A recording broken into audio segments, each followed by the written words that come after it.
Hi everyone, it is currently the 5th of April 2014. Meteorologist Robert Spence here with you today. And today, well, the main topic still is our tropical depression out here. I'm actually a little surprised this is not a tropical storm at this time. It should be named Peipah. We have seen the convection really wrap around this from Friday. It is much more organized.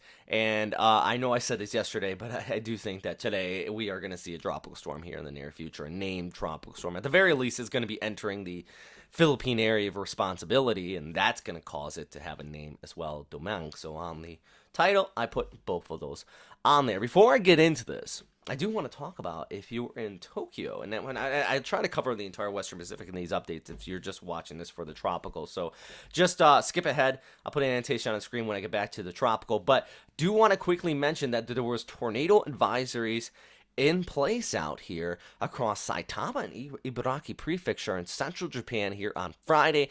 There was, excuse me, one report of a witness says a rotating black mass. I mean, you can take from that what you will. Some damage occurred there. Also, large hail in some areas just north of Tokyo, combined with winds in up to 100 kilometers per hour. And it wasn't just that. We actually saw snowfall in Hokkaido. It was about 40 to 50 centimeters of snowfall recorded. So a very nasty storm system now that's racing off towards the northeast behind it. Clear weather coming in. Today's going to be one of the last days if you are in central Japan to get out there and enjoy the sakura. They're really starting to fall off pretty fast. All right, back to the weather out here. Let's talk about our tropical storm, or tropical depression, excuse me. I see I'm already getting ahead of myself. Tropical depression, soon to become a tropical storm. There is no doubt in my mind, and with the forecast track as well, it's pretty obvious, that we are going to see this impact Palau and Yap. And if you are in Palau and Yap, get ready.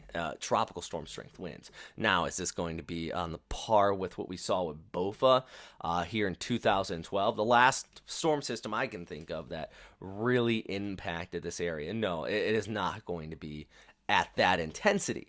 But I mean, as you can see here with the Guam National Weather Service, now this is a reflection of JTWC. It's official warning though for Palau and Yap. Yeah, you got tropical storm. It runs right over Koror. We're going to look at heavy rainfall. Now, the highest winds are going to be on the northern periphery of this. So, northern parts of Palau. If this track holds true, that's where you're going to be seeing the worst of the weather, basically, as those winds come on shore. And it's not just due to the tropical low itself. We actually have a high pressure area off here towards the north, and the winds are going to interact with that, and you're going to have a high gradient induced wind even all the way off there towards Yap.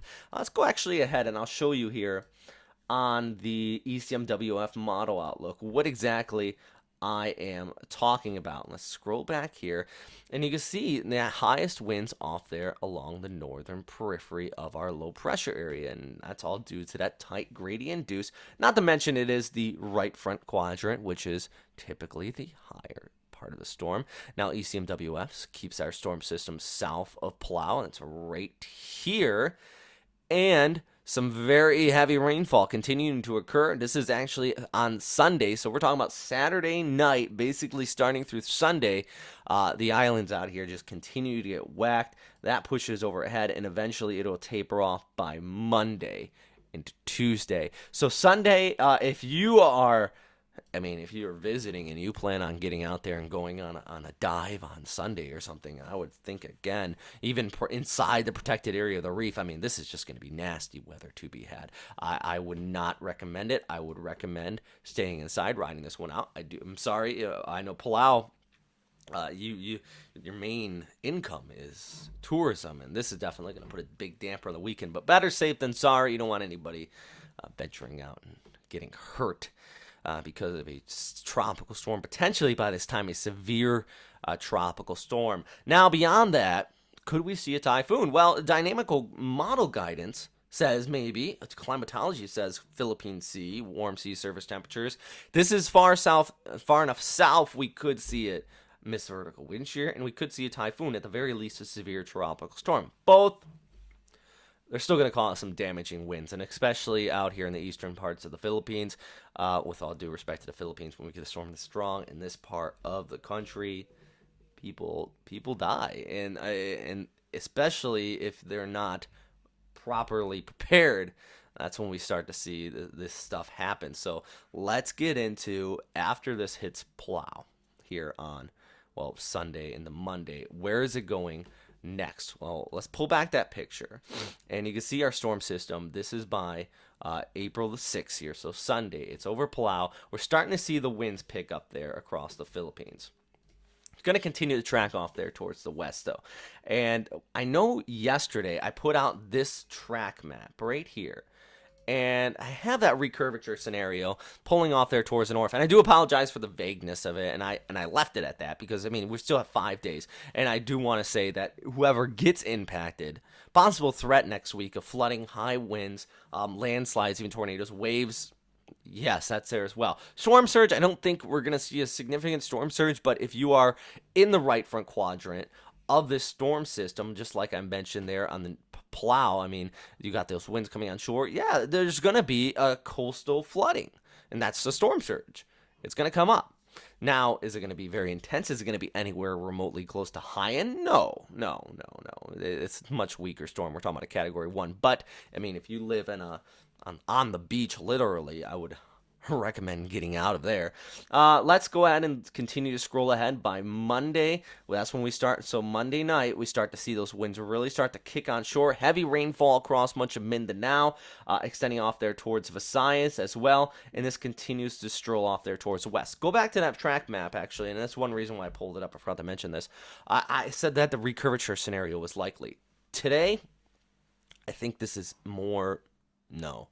I think that a westward track, Luzon, you're kind of getting taken out of this picture.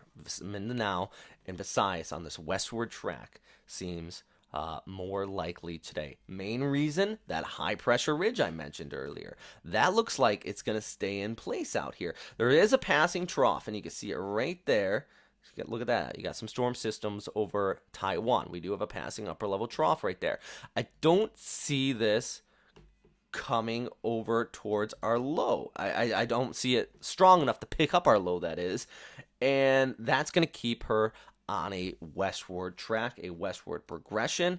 And that's when we start to see a direct impact on these islands. Heavy rainfall, flood risk, winds, yes, up to severe tropical storm, typhoon strength winds. And this is in areas of northern Mindanao and southern Visayas. I mean, you just can't catch a break here for you guys. And it does look like that is going to be the case here on Tuesday into Wednesday. Much more confidence with that, because it's not just this particular model. I mean, and several models are really grabbing at that. That's still that JTWC track, which also points at, well, northern Mindanao, southern Visayas. This is the U.S. military, so it's not official for the Philippines. But Bagasa, I mean, they're not going to put out a track for another day and a half. One thing that really bothers me about Bagasa, they don't put out tracks until it actually enters the PAR. But that's a topic for another time. Anyways, there's the ECMWF you were just looking at. Now let's take a look at the other model people love to use out here, the GFS model, 18 UTC. They also have a landfall rate in a similar area, northern Mindanao, southern Visayas. Winds 60 up to 65 knots. So we're looking at the risk of a typhoon strength storm system based on GFS, based on climatology. Philippine Sea, very warm. Could see some rapid strengthening right before landfall. Remember, like I said, the northern periphery here. Now, this is by Tuesday morning.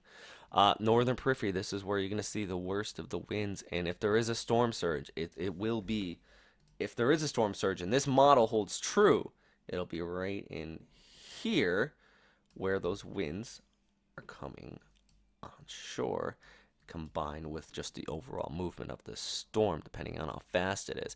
Now, the storm still will be a surge farther inland, more likely higher waves, but that will be where the worst of it could take place. Meanwhile, though, NavGem also coming in line. I know yesterday I showed you this guy, and he was shooting off towards the north, just kind of off on its own little path and direction. It's coming in line and also looking at a landfall in Visayas. So, it's much higher chance today, and that's what we're talking about, and that is going to be the big topic through the coming days. If you are out in these areas right now, I think now is the time to get your emergency kits ready. If you know anybody living near the immediate coast, tell them to be ready. I wouldn't be running away from the coast now. I mean, it's still Saturday, but by Monday, yeah, I think that coastal areas, you should have an evacuation center in place. That's my thought on this. I think that, yeah, coastal areas need to have an evacuation center in place for those people that live right near the immediate coast to get out of that. It better be safe than sorry. It's not as strong as high end, but I think that the scars left over from that, it's definitely it's it's a strong enough threat, people, and that is the big topic I see with that. So stay safe, stay with us here. We're gonna continue to post updates here, not just on Saturday, but Sunday. Not just me, meteorologist Mike Adcock, a few other casters here at WesternPacificWeather.com. We're gonna continue to fill you in on this storm system as it does continue to develop. And yeah, please give us your feedback, comments, questions, suggestions. You can follow me on Facebook and Twitter at Robert Spetta or at WesternPacificWeather.com. We appreciate your questions, any feedback. Also, don't forget to subscribe to this YouTube channel and you can watch more of our updates. Stay safe out there.